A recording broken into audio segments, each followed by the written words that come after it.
హైదరాబాద్ లో కన్సల్టేషన్ మరియు 3,500 రూపాయల colour Doppler test Avis hospitals లో ఉచితంగా పొందండి. Welcome to Suman TV. నేను మీ సుమన్ టీవీ నాగ్. కోల్కతా ఇన్సిడెంట్కి సంబంధించినటువంటి వాటిల్లో మన సుప్రీంకోర్టు కొన్ని ట్రయల్స్ చేసిన భాగంగా కొన్ని విషయాలు బయటికి రావడం జరిగాయి. అదేంటి అని అంటే ఆర్జికర్ మెడికల్ హాస్పిటల్కి సంబంధించినటువంటి నేర చరిత్ర అంటే గతానికి సంబంధించింది కూడా కొన్ని ఉన్నాయి. ఒక అమ్మాయితోనే కాదు అక్కడ చాలా జరిగాయి అని చెప్పేసి దాన్ని కూడా వెలికి తీయమని చెప్పేసి చెప్పడం జరిగింది. సో వాటికి సంబంధించినటువంటి డీటెయిల్స్ ఏంటి అండ్ దాంతోపాటు ఇప్పటికే కొంతమంది డాక్టర్స్ అయితే జూనియర్ డాక్టర్స్ మళ్ళీ నిరసన స్టార్ట్ చేసి రోడ్ల మీదకి వచ్చారు. దానికి సంబంధించినటువంటి వాటిల్లో సో ఈ సత్వర న్యాయం కోసం చెప్పేసి పోరాటంలో ఎక్కడి వరకు వెళ్ళే అవకాశం ఉంది. అట్ ద సేమ్ టైం మొన్న సుప్రీంకోర్టు ట్రయల్స్ తర్వాత జరిగినటువంటి అప్డేట్స్ ఏంటి అనేది ఈరోజు మనతో పాటు హైకోర్టు అడ్వకేట్ రవీంద్రనాథ్ గారు ఉన్నారు. వారి మాటలో అడిగి తెలుసుకుందాం. Hello sir. హాయ్ అండి నాగరాజ్ గారు. రీసెంట్గా మనం అప్డేట్స్ కనుక చూస్తే అక్కడ ఈ ఒక్క ఇన్సిడెంటే కాదు చాలా ఇన్సిడెంట్స్ ఉన్నాయి, వాటిని కూడా వెలికి తీయండి అని చెప్పేసి చెప్పడం జరిగిందని చెప్పేసి వింటూ ఉన్నాము.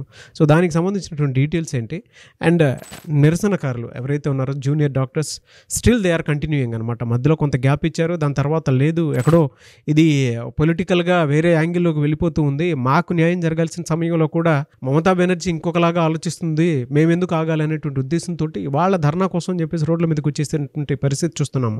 ఏం జరిగే అవకాశం ఉంది? ముఖ్యంగా మీరు అడిగినటువంటి క్వశ్చన్లో నాగరాజ్ గారు 2 ప్రశ్నలు ఉన్నాయి. ఒకటి, సుప్రీంకోర్టు ట్రయల్స్లో భాగంగా 2 days బ్యాక్ అంటే సెప్టెంబర్ 30న జరిగినటువంటి ట్రయల్స్లో భాగంగా ఒక గైడ్ లైన్స్ ఇవ్వడం జరిగింది. అడ్వకేట్ ఫిరోజ్ సెల్జీ ఇతనటువంటి ఒక క్వశ్చన్ వేశాడనమాట. ఆర్జికర్ హాస్పిటల్లో గతంలో కూడా ఇటువంటి మర్డర్స్ మిస్టేక్స్ జరిగాయి, అక్కడ సరైన న్యాయం జరగలేదు, వాటిని కూడా వీలైతే మీరు పరిశీలించమని చెప్పి సుప్రీంకోర్టు ధర్మాసనానికి ఆయన ఒక విజ్ఞప్తి చేశారు. ఎప్పుడైతే ఆ విజ్ఞప్తిని అందుకున్నటువంటి ధర్మాసనం వారు అంటే సుప్రీంకోర్టు హైయర్ అఫీషియల్స్ అదే ధర్మాసనం కూడా త్రిసభ్య కమిటీ ఏదైతే ఉన్నారో ఇమ్మీడియట్గా సిబిఐకి ఒక గైడ్ లైన్స్ చేస్తూ ఇతని యొక్క ఇస్తున్న అభ్యర్థన కూడా ఇమీడియట్గా సిబిఐ వాళ్ళు టేకప్ చేయాల్సిందిగా అక్కడి నుంచి ఒక సూచన చేయడం కూడా జరిగింది. అంటే ఆర్జికర్ హాస్పిటల్లో ఈ ఒక్క సంఘటన ఆగస్టు 9న జరిగినటువంటి ఈ సంఘటన కాకుండా గతంలో కూడా ఇంతకుముందు జరిగినాయి, అది కూడా మన ఒక వీడియోలో కూడా మాట్లాడడం జరిగింది. ఆర్జికర్ హాస్పిటల్ యొక్క ప్రీవియస్ హిస్టరీ అని మనకు 20 episodes బ్యాక్ అంటే స్టార్ట్ చేసినటువంటి బహుశా 4-5 episodes మనం దీని గురించి చర్చించడం కూడా జరిగింది. అంటే ఆర్జికర్ హాస్పిటల్లో 2001లో ఒకసారి 2003లో ఒకసారి ఒక దారుణమైన 2 మర్డర్స్ జరిగాయి అక్కడ. అంటే మర్డర్స్ అని ఎందుకు నేను చెప్పడానికి ఆ వర్డ్ సాహసిస్తున్నానంటే ఆ జరిగిన విధానం తెలిస్తే మీరు కూడా డెఫినెట్గా నాతో ఏకీభవిస్తారు నాగరాజ్ గారు. ముఖ్యంగా 2003లో ఒక చందన్ సేన్ అనేటువంటి ఒక పీజీటీ స్టూడెంట్, సేమ్ ఇప్పుడు ఎలా అయితే ఈ అభయ అన్న అమ్మాయి ఎలా గురించి మాట్లాడామో అదేవిధంగా చందన్ సేన్ అని ఒక పీజీటీ స్టూడెంట్ 2003లో సేమ్ ఇదే విధంగా మర్డర్ చేయబడ్డాడు. మర్డర్ చేయబడి ఆ ఆర్జికర్ హాస్పిటల్ సమీపంలో నుండి ఒక చెరువులో శవంగా తేలుతూ కనిపించాడు. అయితే ఆ ఎప్పుడైతే డెడ్ బాడీని గుర్తించారో 2003లో నేను చెప్తున్న స్టోరీ నాగరాజ్ గారిది గుర్తించినట్టు ఆ డెడ్ బాడీని తీసుకొచ్చి ఇమీడియట్గా చాలా హడావుడిగా పోస్ట్ మార్టం చేశారు. పోస్ట్ మార్టం చేసేసారు. అయితే ఆ పోస్ట్ మార్టం చేసేసిన తర్వాత వాళ్ళు ఏం చేశారంటే ఇది ఫస్ట్ ముందు ఆత్మహత్య అని ముందు చిత్రీకరించారు. తర్వాత పోస్ట్ మార్టం తర్వాత అప్పటికున్నటువంటి సమాజంలో అంటే 2003లో ఇంతగా సోషల్ మీడియా కానీ ఇంత ఎలక్ట్రానిక్ మీడియా అంతగా అభివృద్ధి చెందినటువంటి ఆ సమయంలో సరే కొంత హడావుడి చేసినప్పటికీ లేదు ఇది మర్డర్ జరిగింది అని చెప్పి చివరిగా ఒక రిపోర్ట్ ఇవ్వడం జరిగింది. అయితే దీని మీద ఇతని యొక్క భార్య చందన్ సేన్ గారి యొక్క భార్య బిదిషా సేన్ ఈవిడ కంటిన్యూగా ఒక 7 సంవత్సరాల పాటు పాపం న్యాయ పోరాటం కోసం ఎక్కిన గుమ్మం లేదు, దిగిన గుమ్మం లేదు, టచ్ చేయని రాజకీయ నాయకుడు లేడు, టచ్ చేయని ఆఫీసర్ లేడు, ఎక్కని కోర్టు కూడా లేదు. అటువంటి సందర్భంలో 7 సంవత్సరాల పాటు ఈవిడ ఏకంగా అహోరాత్రులు అంటే రాత్రి పగలు అసలు ఒక చెప్పాలంటే ఆవిడ స్టోరీ అంటే ఎందుకు నేను ఈ విషయం చెప్పానంటే సిబిఐ ఆఫీసర్లు వెళ్ళి బిదిషా సేన్ నేను మాట్లాడడం జరిగింది.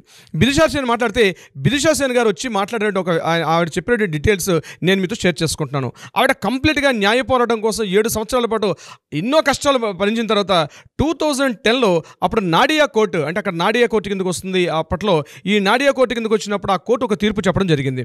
ఇందులో 4 ప్రధానంగా ఉన్నటువంటి వ్యక్తుల్ని సూచిస్తూ ఒక వ్యక్తిని 5 సంవత్సరాల శిక్షణ వేశారు, 4 సంవత్సరాలు లైఫ్ ఇంప్రిజన్మెంట్ అంటే 4 జీవితకాల శిక్షణ వేస్తూ ఒక వ్యక్తికి 5 సంవత్సరాల జీవితకాల 5 సంవత్సరాల పాటు శిక్షణ వేస్తూ అప్పుడు నాడియా కోర్టు తీర్పు చెప్పడం జరిగింది. అంటే ఈ తీర్పు చేసే ముందు అసలు చందన్ సేన్ చేసినటువంటి నేరం ఏమిటి అనే విషయంలోకి వెళ్తే చందన్ సేన్ చేసింది ఏంటంటే ఆర్జికర్ మెడికల్ కాలేజీలో నకిలీ డ్రగ్స్ ముఠా జరుగుతోంది అన్న విషయం మీద చందన్ సేన్ తీవ్రమైన పోరాటం చేశాడు. తన స్టూడెంట్స్ అందరినీ కలిసి ఒక గ్రూప్ గ్రూప్ని ఏర్పాటు చేసి కూడా నకిలీ డ్రగ్స్, ఇక్కడ యాక్చువల్గా గవర్నమెంట్ ఇస్తున్నటువంటి మెడికల్స్ ఏవైతే ఉన్నాయో ఇవి యాక్చువల్గా ఒరిజినల్ మెడిసిన్స్ అన్ని కూడా పక్కకి వెళ్ళిపోతున్నాయి. కేవలం డూప్లికేటెడ్ డ్రగ్స్ మాత్రమే ఆర్జికల్ హాస్పిటల్లో ఈ యొక్క పేషెంట్స్కి ఇస్తున్నారు అనే విషయం మీద అతను అప్పట్లో చాలా ఎస్టేషన్స్ చేశాడు. అప్పుడున్నటువంటి మీడియా రంగంలో కూడా ఎక్కి కొంత మాట్లాడడం జరిగింది. ఈ జరుగుతున్న తరంలోనే ఇతను మర్డర్ చేయడం కూడా జరిగింది. అయితే దీనికి సంబంధించి ఎంత పోరాటం చేశాడు చందన్ సేన్, అంతకు మించి వాళ్ళ మిస్సెస్ బిదిషా సేన్ కూడా పోరాటం చేయడం జరిగింది.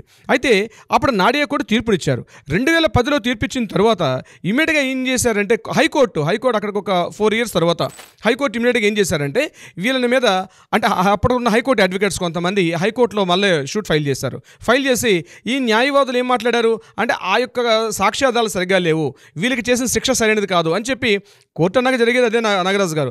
ఒకరు ఎస్ అంటారు, ఒకరు డిఫెన్స్లోకి వెళ్తారు, దీని మీద వాగ్వాదాలు అవుతుంటాయి. కోర్టుకు కావాల్సింది కేవలం సాక్ష్యాధారాలు మాత్రమే. అయితే ఇంత తీవ్ర పోరాటం చేసిన బిదిషా సేన్ కూడా చివరికి ఈ యొక్క సమాజం ముందు ఒక బలిపశువుల మిగిలిపోయింది. ఆమెకి సరైన న్యాయం జరగలేదు. ఎంత దారుణ విషయం అంటే యాజ్ బీయింగ్ ఎన్ అడ్వకేట్గా నేను చెప్తున్నాను, ఆ రోజు హైకోర్టు ఈ కేసును కొట్టేసింది. 5 యొక్క నేరస్తులను కూడా విడుదల చేసేశారు, ఈ ఒక్కరిని కూడా విడుదల చేసేశారు. వాళ్ళు ఇప్పుడు న్యూటన్ ఏరియాలో వాళ్ళు మరలా ఎప్పట్లాగా రొటీన్ లైఫ్ని గడుపుతూ ఉన్నారు. దీని మీద బిదిషా సేన్ చాలా ఆవేదన చెందింది. న్యాయం జరగట్లేదు, ఈ భారతదేశంలో న్యాయం అనేది పూర్తిగా అడుగంటిపోయిందని చెప్పి బిదిషా సేన్ ఏదైతే గొడవ చేశారో అట్ ద సేమ్ టైం ఇప్పుడు అభయ విషయంలో కూడా ఆవిడ కంటిన్యూ ర్యాలీలో పాల్గొంటున్నారు. అదేవిధంగా కంటిన్యూ యాజిటేషన్స్లో ప్రతి ఎక్కడ అవకాశం ఉన్నప్పుడు కూడా బిదిషా సేన్ డిస్కస్ చేస్తూ వచ్చున్నారు. అయితే నిన్న సుప్రీంకోర్టు ఆవిడకి చిన్న అంటే ఎడారిలో ఓయాసిస్లాగా ఆవిడకు ఒక చిన్న ఉపశమనం కలిగింది. ఏంటంటే అప్పుడు జరిగిన కేసును కూడా మళ్ళీ ఓపెన్ చేయమని చెప్పి సుప్రీంకోర్టు దీన్ని వల్ల గైడెన్స్ ఇవ్వడంతో ఆవిడ కొంత ఆనందాన్ని వ్యక్తం చేశారు దీనికి సంబంధించి. సో ఏదేమైనప్పుడు కూడా ఇట్లాంటి విషయాలు ఇంతకుముందు జరిగాయి. ఈ ఒక్క ఇష్యూ కాకుండా 2001లో మరొక ఇష్యూ కూడా జరిగింది. సౌమిత్రి బిశ్వాస్ అని చెప్పి ఒక మరొక వ్యక్తి, అతను కూడా ఇదే కాలేజీలో పూర్తిగా పోర్న్ వీడియోస్ ఉన్నటువంటి ఒక ర్యాగింగ్ ముఠా నడుస్తుంది. అంటే అప్పట్లో ఇంతగా పూర్తిగా ఇంటర్నెట్ ఎగ్జాక్ట్లీ. సో పూర్ణ వీడియోస్ కొన్ని హాస్టల్స్లో ఇతను లలిత్ మెమోరియల్ హాస్టల్ని ఆ హాస్టల్లో ఉన్నప్పుడు పక్కనే గర్ల్స్ హాస్టల్లో పూర్ణ వీడియోస్ తీస్తున్నారు. అతను ప్రత్యక్షంగా చూసి ఎంతోమంది స్టూడెంట్స్ తోటి అధికారులకు అందరం చేసినప్పుడు కూడా చూసి చూడనట్టుగా వదిలేశారు. ఆ రోజు సౌమిత్ర బిశ్వాస్ ఎన్ని రకాలుగా యాజిటేషన్ చేసినప్పుడు కూడా. సో ఇతను కంటిన్యూ ఇలా పూర్ణ వీడియోస్ మీద ఇతను యాజిటేషన్ చేస్తున్నాడనే ఉద్దేశంతో ఇతన్ని 2001లో ఇతన్ని కూడా చంపేశారు, సౌమిత్ర బిశ్వాస్ని కూడా. ఆ ఇష్యూ మీద కూడా ఈరోజు బహుశా మళ్ళీ సుప్రీంకోర్టు మళ్ళీ ఆ డీటెయిల్స్లోకి వెళ్ళి ఆ కేసును కూడా తిరగదోడే ప్రయత్నం చేస్తుంది. ఏదేమైనప్పుడు ఒక విషయం చెప్పొచ్చు నాగరాజు గారు, ఈరోజు సుప్రీంకోర్టు కాస్త న్యాయం మనం అనుకున్నట్టుగా ఓవర్ నైట్ అన్నది జడ్జిమెంట్ రాకపోయినప్పుడు కూడా నేను ఏదైతే అనుకుంటున్నాను ఖచ్చితంగా ఒక వైద్య వ్యవస్థలో సమూలన ప్రక్షాళన అయితే వస్తుంది. డెఫినెట్గా జరిగే అవకాశం మనందరం కూడా ఒక ఆశాభావాన్ని వ్యక్తంపరచాల్సిన అవసరం ఉంది. మీకు గణేష్ ఒక సినిమా ఉండేది నాగరాజు గారు, నేను దీనికి బహుశా టాపిక్ సంబంధం విషయం కూడా మీకు చెప్తాను. వెంకటేష్ హీరోగా గణేష్ ఒక సినిమా ఉంటుంది. అంటే వైద్య వ్యవస్థలో ఎన్ని అక్రమాలు చేస్తారనడానికి బహుశా దట్ ఈస్ అల్టిమేట్ అనుకుంటాను నాకు తెలిసి. నేను అంటే మూవీస్లో బహుశా దానికి మించిన అక్రమాలు ఆర్జికర్ హాస్పిటల్లో జరుగుతున్నాయి. ఈ విషయాన్ని ఈరోజు జూనియర్ డాక్టర్లు వ్యక్తపరిచారు, దాన్ని హైలైట్ చేస్తున్నారు. ఎందుకంటే జూనియర్ డాక్టర్స్ ఆల్రెడీ ఆగస్టు 9 నుంచి సెప్టెంబర్ 21 వరకు కంటిన్యూగా 42 రోజుల పాటు కంటిన్యూ నిరసనలు, దీక్షలు, ర్యాలీలు, మార్చులు ఎన్నో చేసుకుంటూ వెళ్ళారు. ఎంటైర్ కలకత్తా నగరాన్ని దిగ్బంధనం చేశారు, రాష్ట్ర ప్రభుత్వ యంత్రాలను దిగ్బంధనం చేశారు. ఎంటైర్ నేషనల్ వైడ్ ఉన్నటువంటి టోటల్ ప్రింట్ మీడియా కావచ్చు, ఎలక్ట్రానిక్ మీడియా కావచ్చు, ఇంటర్నేషనల్ వైడ్ కూడా టోటల్గా ఒక కాన్సన్ట్రేషన్ కలకత్తా వైపు తిప్పుకోవడంలో జూనియర్ డాక్టర్లు సఫలీకృతులు అయ్యారు. అయితే దీనికి ఎప్పుడైతే ఇంటర్నేషనల్గా నేషనల్ వైడ్గా టోటల్గా కాన్సన్ట్రేషన్ కలకత్తా వైపు ఎప్పుడు తిరుగుతుంది, తన కింద సీటుకే తనకు బహుశా ఇబ్బంది పడే పరిస్థితి ఎప్పుడైతే వచ్చిందో మమతా బెనర్జీ గారు చర్చలకు దిగారు. ఎన్నోసార్లు చర్చలకు ప్రయత్నిస్తే చివరిగా 3వ ప్రయత్నంలో వాళ్ళు చర్చకు రావడం, మమతా బెనర్జీ ముందు కొన్ని డిమాండ్స్ పెట్టడం. ఆ డిమాండ్స్లో ప్రధానంగా ఉన్నటువంటి 4 డిమాండ్స్ ఏదైతే కలెక్టర్ సిపిని ట్రాన్స్ఫర్ చేయడం కావచ్చు, హెల్త్ ఆఫీసర్స్ని ట్రాన్స్ఫర్ చేయడం కావచ్చు, ఈ విషయాల్లో వీళ్ళు కొంత ముందుకు వెళ్ళారు. అయితే దీంతో పాటు ఏదైతే కలకత్తా డాక్టర్స్ అంటే జూనియర్ డాక్టర్స్ ఏదైతే నిరసన వ్యక్తపరిచారో ఇందుకు ముఖ్యంగా వాళ్ళు అడిగింది ఏంటంటే మాకు భద్రతా రక్షణ వ్యవస్థకు సంబంధించి మీరు ఇచ్చిన హామీలు మమ్మల్ని నెరవేర్చలేదు, మీరు ఇచ్చిన హామీలు అక్కడనే ఉన్నాయి, మీరు ఇటువంటి ఎందుకు తీసుకోవట్లేదు? దానికి కారణం ఏంటంటే ఒక మాఫియా ముఠ, ఒక డ్రగ్స్ ముఠ అనేది నడుస్తుంది. ముఖ్యంగా భారతదేశానికి బంగ్లాదేశ్ సరిహద్దులు ఉండడం వల్ల కొత్త డ్రగ్స్ అంటే భారతదేశంలో ఉన్నటువంటి నకిలీ డ్రగ్స్ అనేవి బంగ్లాదేశ్ నుంచి అక్రమంగా ప్రవేశించడం, ఈ అక్రమంగా ప్రవేశించి ఈ నకిలీ మందులను కూడా రాష్ట్ర వ్యాప్తంగా ఉన్నటువంటి అనేక మెడికల్ కాలేజెస్లోనూ హాస్పిటల్స్లోనూ అవి కంటిన్యూ చేయడం వల్ల చాలామంది రోగులు చనిపోతున్నారు. ఈ విషయం జూనియర్ డాక్టర్లకు తెలుసు. అందుకే యాజిటేషన్ చాలా గట్టిగా కూర్చున్నారు. ఆ ప్రాంతంలో ఖచ్చితంగా నిరసనలు తెలుపుతున్నారు. అయితే 42 రోజుల పాటు చేసిన తర్వాత కూడా మరలా 10 days గ్యాప్ ఇచ్చాడు. ఇవ్వడం జరిగింది వాళ్ళు ఇక్కడ. ఎందుకని అంటే సుప్రీంకోర్టు ఇక్కడ ట్రయల్స్లో భాగంగా ఉంది కాబట్టి ఏమైనా న్యాయం దొరుకుతుందేమోనని వాళ్ళు కూడా అనేక రకాలుగా ఆశించారు. అయినప్పటికీ కూడా సుప్రీంకోర్టు ట్రయల్స్లో కూడా జూనియర్ డాక్టర్స్కి వీళ్ళు అనుకున్నటువంటి ఆశించినటువంటి ఫలితం ఎప్పుడైతే రాలేదో మరలా నిన్న సాయంత్రం మరలా జూనియర్ డాక్టర్స్ అందరూ కూడా కలిసి ఒక విషయం చెప్పడం జరిగింది. ఇందులో మేము మరలా నిరసనకు స్టార్ట్ చేస్తున్నాం. ఈరోజు అక్టోబర్ 2కి సంబంధించి ఈరోజు సాయంత్రం 5 గంటల నుంచి కూడా మేము స్టార్ట్ చేస్తాం. దీనికి సంబంధించి వాళ్ళు డైరెక్ట్గా ప్రభుత్వానికి వ్యతిరేకంగా చేయలేదు, వీళ్ళు కోర్టుకు అప్పీల్ చేసుకున్నారు. సార్ మేము ఇట్లా చేస్తాం శాంతియుతంగా, మాకు ప్రభుత్వం మమ్మల్ని అనుమతి ఇవ్వట్లేదు కాబట్టి కోర్టు ద్వారా మాకు అనుమతి కావాలని చెప్పి కోర్టుకి ఒక అప్పీల్ చేసుకున్నారు. మేము శాంతియుతంగా చేస్తామని చెప్పి శిరీష్ భరద్వాజ్ గారు అనేటువంటి అక్కడ జస్టిస్ శిరీష్ భరద్వాజ్ గారు ఇమీడియట్గా వాళ్ళకి చాలా సపోర్ట్ చేశారు. ఎగ్జాక్ట్లీ మీరు ఇంతకుముందు 42 రోజులు పాటు చేసిన నిరసన దీక్ష అయితే ఎక్కడ ఉందో ఎక్కడ అల్లర్లకు తావలేకుండా మీరు చేశారు కాబట్టి మీకు మేము సపోర్ట్ చేస్తున్నాం. మీరు యాజిటేషన్ చేసుకోండి. డెమోక్రాటిక్ గవర్నమెంట్లో నిరసన ధర్నాలు తెలుపుకోవడం ఒక ప్రాథమిక హక్కు.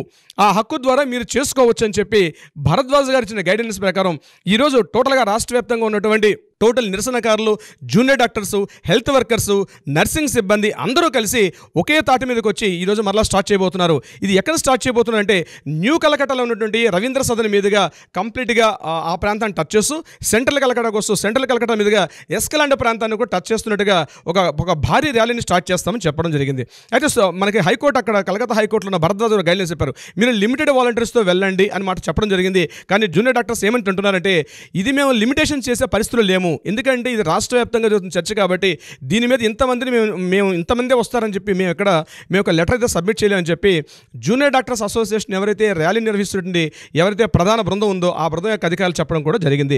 బహుశా ఈరోజు సాయంత్రం 5 గంటల నుంచి 8 గంటల వరకు అని చెప్పారు. ఈ ర్యాలీ శాంతియుతంగానే జరుగుతుందని భావిస్తాను. బట్ రిజల్ట్ ఏమవుతుంది? బట్ మరలా ఏదైనప్పటికీ కూడా మమతా బెనర్జీ ప్రభుత్వానికి మాత్రం మరొక కొత్త విషయం జరిగింది. దీనికి సంబంధించి జూనియర్ డాక్టర్స్ అసోసియేషన్ మొత్తం కూడా ఒక 10 డిమాండ్స్ లిస్ట్ని వెళ్ళడం జరిగింది. సో ఆ 10 డిమాండ్స్ నేను మీతో షేర్ చేసుకునే ప్రయత్నం చేస్తాను నాగరాజు గారు. ఇందులో ప్రధాన డిమాండ్ 1, అభయ్యకు ఇమీడియట్గా న్యాయం జరగాలి. ఇది మనతో పాటు ఎంతోమంది ఆడియన్స్ మనతో పాటు వెయిట్ చేస్తున్నటువంటి ప్రధాన డిమాండ్ ఇది. అభయ్యకు ఇమీడియట్గా న్యాయం జరగాలి. ఈ కోర్టుల మీద మాకు ఇంత డిలే జరగకూడదు. మీరు ఎన్నో ఫాస్ట్ ట్రాక్ కోర్ట్స్ వేశారు. ఆయన ఆర్థిక అవకతవకలు కావచ్చు, మరొకటి కావచ్చు, అవి వేరేగా చర్చించండి. కానీ అభయ్యకి ఏదైతే జరిగిందో ఇందులో ఎవరైతే పార్టిసిపేట్ చేశారో అభయ్యకి న్యాయం జరగాలి, నిందితులకు శిక్ష పడాలి. ఇది మా ప్రధాన డిమాండ్ అనగా ఇది చెప్పడం జరిగింది. సెకండ్ డిమాండ్ రాష్ట్ర హెల్త్ సెక్రటరీని ఇమ్మీడియట్గా పదవి నుంచి తొలగించండి. మూడవ డిమాండ్ ఆల్ హాస్పిటల్స్లో అంటే రాష్ట్ర వ్యాప్తంగా ఉన్నటువంటి అన్ని రకాల హాస్పిటల్స్ కూడా ఒక రిఫరల్ సిస్టమ్, అంటే ఏ హాస్పిటల్లో ఏం జరుగుతుందో కూడా సింప్లీగా మానిటరింగ్ అయ్యేట్టుగా ఒక రిఫరల్ సిస్టమ్ని ఏర్పాటు చేయమని చెప్పి మూడవ డిమాండ్ చెప్పడం జరిగింది. ఫోర్త్ డిమాండ్ ప్రధానంగా ఒక అక్రమంగా అవినీతి ఎక్కడ జరుగుతుందంటే హాస్పిటల్లో బెడ్స్ అవైలబిలిటీ.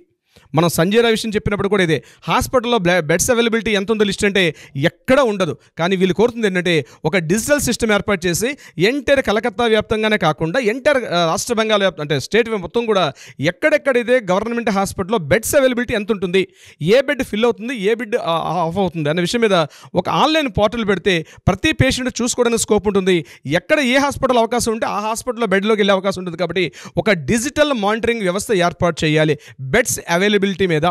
ఈ రోజున డిజిటల్ వ్యవస్థలో ఇది సాధ్యం నాగరాజు గారు.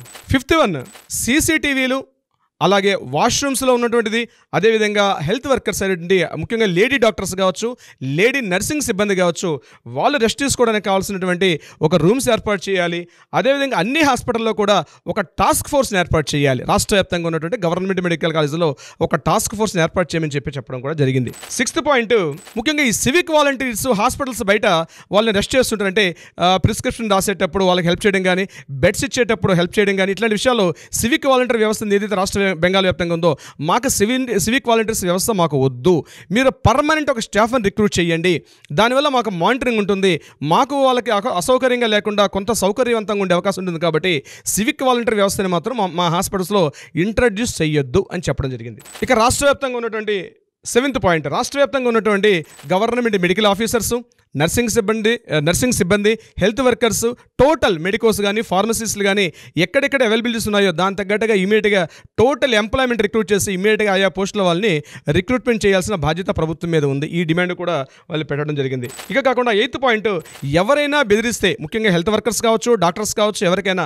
బెదిరిస్తే ఇమ్మీడియట్గా హాస్పిటల్లో ఒక ఎంక్వైరీ కమిటీ పెట్టి ఇమ్మీడియట్గా విత్-ఇన్ 1 వీక్లోనే ఎంక్వైరీ కమిటీ ద్వారా అతను ఎవరైనా నిజంగా జరిగిందా జరగలేదా అని ఒక ఎంక్వైరీ కమిటీ వేసి వాళ్ళు ఇమీడియట్గా వాళ్ళని డిస్మిస్ చేయడమా, సస్పెండ్ చేయడమా, ఇంకేమైనా పెనాల్టీ వేయడం అన్నది ఆ విచారణ కమిటీ, ఎంక్వైరీ కమిటీ తీసుకోవాల్సిన విధంగా ఒక డిసిప్లినరీ కమిటీని ఏర్పాటు చేయమని చెప్పి కూడా చెప్పడం జరిగింది. ఇది 8th point. 9th point, resident doctors association RDSని అక్కడ విద్యార్థి సంఘ ఎన్నికలు ఏర్పాటు చేసి అంతర్గతంగా ఏవైనా లోపభూయిష్టమైన విధానాలు ఉంటే వాళ్ళని అక్కడికక్కడ సాల్వ్ చేసుకునే విధంగా ఒక ఎన్నికల సంఘాలని, అది అధికారికంగా అధికార సంఘ ఎన్నికలు ఏర్పాటు చేసుకునే అవకాశాన్ని కల్పించమని కోరడం. ఇక చివరిగా 10వ పాయింట్, వెస్ట్ బెంగాల్ మెడికల్ కౌన్సిల్లో కానీ అదేవిధంగా west Bengal health recruitment board, ఈ యొక్క బోర్డ్స్ ఏవైతే ఉన్నాయో రిక్రూట్మెంట్ చేసే విధానంలో కూడా అదేవిధంగా మెడికల్ అసోసియేషన్లో పూర్తిగా అవినీతి భ్రష్టు పట్టి ఉంది. గడచిన లాస్ట్ 20 సంవత్సరాల నుంచి ఉన్నటువంటి టోటల్ దస్తావేజులు, పేపర్స్ అన్నీ కలెక్ట్ చేసి ఎక్కడ అవినీతికి పాల్పడ్డారో ఆయా వ్యవస్థ అందరినీ కూడా పిలిపించి ఒకే తాటి మీద పూర్తి దర్యాప్తు బృందాన్ని ఏర్పాటు చేయాల్సిన అవసరం ఉందని వాళ్ళు ఈ 10 డిమాండ్స్ని కూడా కోరడం జరిగింది. ఈ 10 డిమాండ్స్ని కూడా ప్రభుత్వం ముందు పెట్టారు. దీనికి మరి ప్రభుత్వం ఎట్లా స్పందిస్తుంది, ప్రభుత్వం వీటిలో ఎంతవరకు సఫలీకృతం అవుతుంది? అయితే వీళ్ళు చెప్తున్న ఒక మాట ఏంటంటే, చివరి మా 10 డిమాండ్లో ఏ ఒక్క డిమాండ్ ఫుల్ఫిల్ కాకపోయినా మేము ఇది చివరికి అయ్యేదాకా మేము కంటిన్యూ నిరసనలు తెలుపుతాము. పూర్తిగా రాష్ట్ర వ్యాప్తంగా ఉన్నటువంటి అన్ని రకాల ఓపీడీ సేవలు కావచ్చు, అదేవిధంగా థియేటర్ సేవలు కావచ్చు, ఏ సేవల్లో కూడా మేము ప్రత్యక్షంగా కానీ పరోక్షంగా కూడా పార్టిసిపేట్ చేయని చెప్పి వేలాదిగా లక్షలాదిగా ఉన్నటువంటి రాష్ట్ర వ్యాప్తంగా ఉన్నటువంటి టోటల్ జూనియర్ కాలేజ్ అంటే జూనియర్ డాక్టర్స్ అసోసియేషన్ మొత్తం కూడా ఒకే తాటి మీదకి వచ్చి మరలా నిరసనలు స్టార్ట్ చేస్తున్నారు. నాగరాజు గారు, కానీ మీరు చెప్పిన దాని ప్రకారం ఎంత అంటే, కాలేజ్లో ఎంత దారుణమైనటువంటి విషయాలు జరిగి ఉంటే అభయ దాకా వచ్చి ఉంటుంది, అందుకే అభయాన్ని ఆ విధంగా చంపేసి ఉంటారని చెప్పేసి చెప్పడంలో చాలా ఆందోళనకరమైనటువంటి విషయం. కానీ లోతుగా వెళ్తూ ఉంటే ఒక్కొక్క దాంట్లోనూ ఒక్కొక్క ఇది, అందుకే అండి సీఎం కూడా కేసు బయటికి రానియకుండా చేసేంత జరుగుతుందని అంటే మనం జనరల్గా సినిమాల్లోనే చూస్తూ ఉంటాం ఇటువంటి ట్విస్టులని. బట్ ఇటువంటి వాటిల్లో మాత్రం అసలు రోజుకు ఒక ట్విస్ట్ బయటపడుతుంది. అభయాకు మాత్రం న్యాయం జరిగే ప్రాసెస్లో చాలా పెద్ద మార్పుకి నాంది జరగబోతుందని చెప్పడంలో ఏమాత్రం సందేహం లేదండి. ఏదేమైనా నవరాత్రులు కూడా స్టార్ట్ అయ్యాయి. సో ఆలోపే సుప్రీంకోర్టు నవరాత్రులను కూడా బ్యాన్ చేశారండి. దుర్గా నవరాత్రులను కూడా వాళ్ళకి కొన్ని వందల వేల సంవత్సరాలుగా దసరా నవరాత్రులంది వాళ్ళు డిఎన్ఏలో ఒక పార్ట్ చేసుకున్నారు.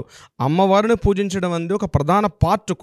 కొన్ని తరాలుగా, కొన్ని వేల సంవత్సరాలుగా దుర్గా నవరాత్రులు అంటే కలకత్తా, వెస్ట్ బెంగాల్ పేరెన్నికగనది. కానీ ఈ సంఘటన పుణ్యం అని చెప్పి పూర్తిగా నవరాత్రులను కూడా వాళ్ళు బహిష్కరించి వీధుల్లోకి వచ్చి వాళ్ళు ప్రొటెక్ట్ చేయడం అనేది రియల్లీ ఏమన్నా అర్థం కాదు. బహుశా అయితే అల్టిమేట్ ఒకటి మాత్రం చెప్పగలుగుతాం నాగరాజు గారు, వాళ్ళు చేస్తున్న కృషి మాత్రం మనం అభినందించాలి. మన ముందు తరాలకు మాత్రం వైద్య వ్యవస్థలో సమూలమైనటువంటి మార్పులు వచ్చే అవకాశం అయితే డెఫినెట్గా ఉంటుంది. ఇది మాత్రం మనం ఆశించాలి. అయితే రేపు వస్తుందా ఎల్లుండి వస్తుందని చెప్పలేం, కానీ పోరాటం అనేది సాగించడం మొదలుపెట్టారు. ఎప్పుడో స్వాతంత్రోద్యమ పోరాటంలో మొట్టమొదటిగా వందే మాతరం ఉద్యమం స్టార్ట్ అయింది ఇదే కలకత్తాలో. కొన్ని దశాబ్దాల పాటు యుద్ధం చేస్తే 1947లో మనకి స్వాతంత్రం వచ్చింది, కానీ దానికి స్టార్ట్ చేసింది కూడా కలకత్తానే. అదేవిధంగా ఈరోజు చీడ పట్టిన ప్రభుత్వ వ్యవస్థల్లో వైద్య వ్యవస్థ అనేది ప్రధానం, దానికి చెదపెట్టి ఉంది, దానికి పురుగులు పట్టినటువంటి వైద్య వ్యవస్థని నిర్మూలన కార్యక్రమం మొదలైంది వెస్ట్ బెంగాల్లో. నేనేమంటానంటే ఇది కేవలం వెస్ట్ బెంగాల్తో మాత్రమే కాకుండా ప్రతి రాష్ట్రం కూడా దీనికి ఆదర్శంగా తీసుకుని ఎక్కడెక్కడైతే ఉన్నాయో ప్రభుత్వ వైద్యాధికారి భయపడాలి. ఈరోజు నేను తప్పు చేస్తున్నానేమో, నేను తింటున్న ఫుడ్ న్యాయమైనదేనా ఆలోచించుకొని వెళ్ళే అవకాశం రావాలి. బహుశా నేను కూడా దేశవ్యాప్తంగా కూడా దీన్ని ముందుకెళ్ళే అవకాశం ఉంటుందేమని నేనైతే భావిస్తున్నాను. డెఫినెట్గా మన ముందు తరాలకు మాత్రం ఒక మంచి మార్పు అయితే వస్తుంది. ఎస్, ఏదేమైనా we demand justice, we want justice. Thank you so much Ravindranath garu. Thank you so much Nagaraj గారు.